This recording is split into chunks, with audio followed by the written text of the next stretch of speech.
क्रमांक 15 अस्मित जोगदंड. त्यानंतर याच्यातून नाही दिसणार, याच्यातून क्लिअर दिसणार. साहेब पण आले पाहिजे. स्वराज्याची संधी पाहून कोंढणा किल्ला घ्यावा ताब्यात, अष्टमी मूर्त ठेव ध्यानात, जिजाबाई वदन राजगडात, जी जी जी जी जी जी अहो राजे ओ जिरराज जी जी, अहो राजे ओ जिरराज जी जी. कोंढण्यासारखा बावट किल्ला मुघलांच्या हाती बरं नाही, ही आपली अस्मिता आहे. प्रणाम केला मातेला,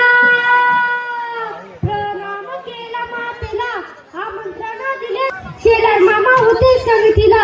तेवढ्यात तानाजी मावसरे आपल्या रायबाच्या लग्नाचं निमंत्रण घेऊन एक दिवस महाराजांकडे आला आणि तेव्हा परतीचा निरोप पाठविला. तानाजीला तुम्ही लगीन कार्याला, आम्ही जातो बघा लढाईला. तानाजी मावसरे कहतात ते काय म्हणतात, आम्ही लग्नात वरबान म्हणून मिरवायचं आमच्या राजा लढायला जायचं, हे कदापि शक्य नाही. तानाजीने मानी केलं पण आणि दिले बघा वचन, आधी करू लगीन कोंढण्याचे, नंतरचे लगीन रायबाचे, एवढे ऐकून घेवा आमचे जी जी जी जी जी जी. प्रणाम केलं राजाला, तानाजी वीर चालला, कंबरेला बांधला शेला, रथ मारली बघा घोड्याला, मारली घोड्याला जिरहाजी जी, मारली घोड्याला जिरहाजी जी जी जी जी. कोंढण्याचे उंच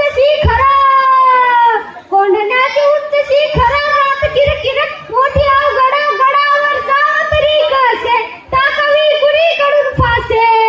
एवढ्या तानाजी मावसरे आपल्या पेटीतून घोटपट बाहेर काढतात आणि तिचे नाव होते यशवंती चाल गोडपडा बांधली दोरीला. यशवंती कुंकू आता तुला, आज ये तू आमच्या मदतीला, गड येईल आमच्या हाताला, वचन दिले आम्ही राजाला, सर्व मावळ चढतीवर तिला, जागी होत स्वाभिमानाला. असं करत चढलो कोंढाणा जिरहाजी, चढलो कोंढाणा जिरहाजी जी जी जी जी.